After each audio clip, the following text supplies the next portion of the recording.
Amis internautes, n'oubliez pas de liker, de vous abonner et de cliquer sur la note de notification pour ne rien rater. On n'a pas besoin de parler, il est sous le Hey!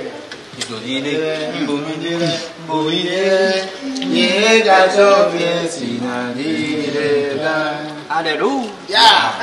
Fête Ignamtele du 13 au 17 prochaine, ici à Agualand. Vous ne mangez, hein? Vous ne savourez, hein? Tu es satisfait. Tu es satisfait.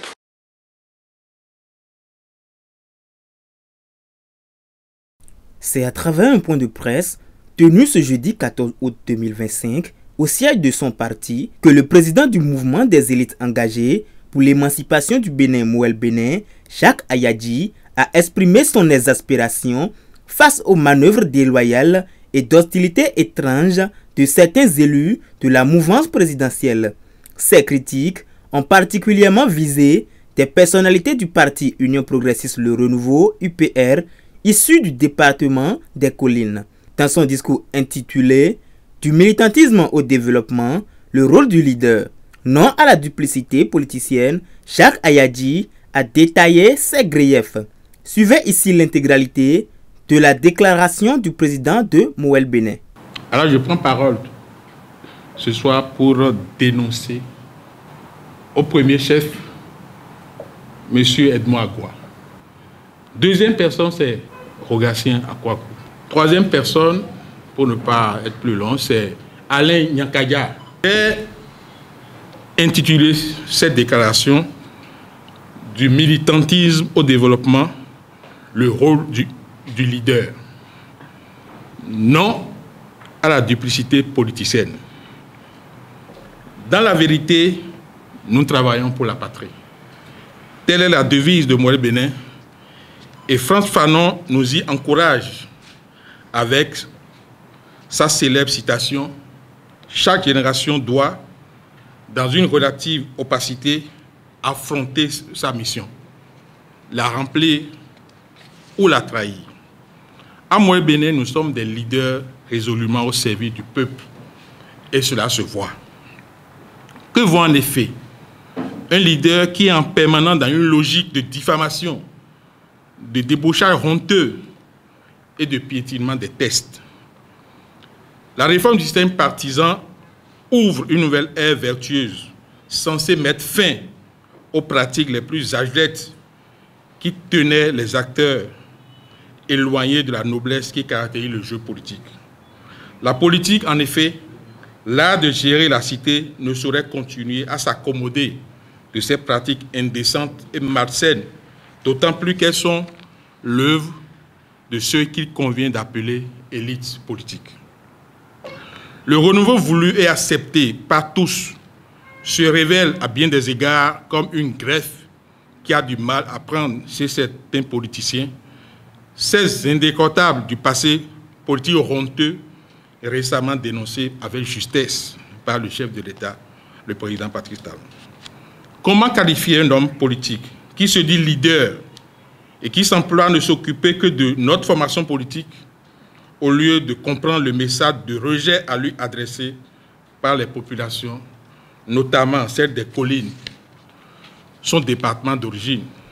Sans idée, ce monsieur, sans boussole et sans idéal républicain, les basses manœuvres deviennent son leitmotiv.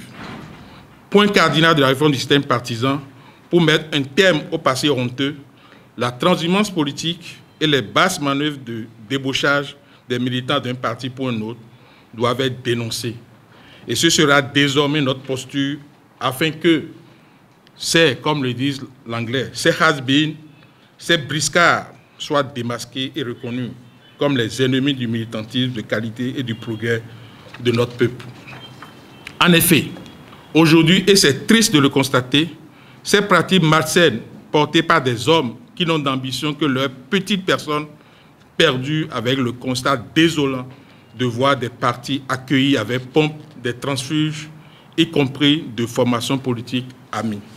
Sur ce point, j'ai coutume de dire que si la morale n'est pas la chose la plus partagée en politique, l'éthique devrait rester l'épine dorsale de l'action politique, puisque la politique est aussi le politique est aussi celui que regardent et observent nos enfants qui sont l'avenir de ce pays. Quel modèle inspire les adeptes de ces jeux malsains, dangereux et honteux? En cela, André Malraux, écrivain et homme politique français, devrait les faire réfléchir lorsqu'il dit, citation, « On ne fait pas la politique avec la morale, mais on n'en fait pas davantage sans. » Fin de citation. Ce dévergondage politique, caractéristique de notre échiquier national, et que nous n'avons de cesse de déplorer, car préjudiciable à la cohésion nationale, à l'assainissement des mœurs politiques, Mohamed Benin en est hélas une grande victime. Et malheureusement, à vanille supplémentaire, cette manœuvre déloyale et d'hostilité étrange reste plus l'apanage de partis amis que de partis rivaux. Mohamed Benin est plus attaqué à l'intérieur de la mouvance présidentielle que dans l'opposition. Quelle lecture en faire? Je laisse chacun faire la sienne. Et à l'heure des comptes, nous tirerons les conclusions. Notons tout de même le paradoxe dans l'acte ignoblement commis et que je tiens à souligner à l'attention de l'opinion et de ceux et celles qui seraient tentés de donner du crédit à ces comportements de vampires. En effet, curieux est-il de laisser croire que Mohamed Benin, je cite, c'est ce qu'ils disent, ne représente rien sur l'échiquier politique, fin de citation, et toutefois chercher à débaucher ses militants. Si nous ne représentons rien sur l'échiquier politique, pourquoi s'obstiner à débaucher et à ne débaucher que nos militants? C'est une question qui se pose.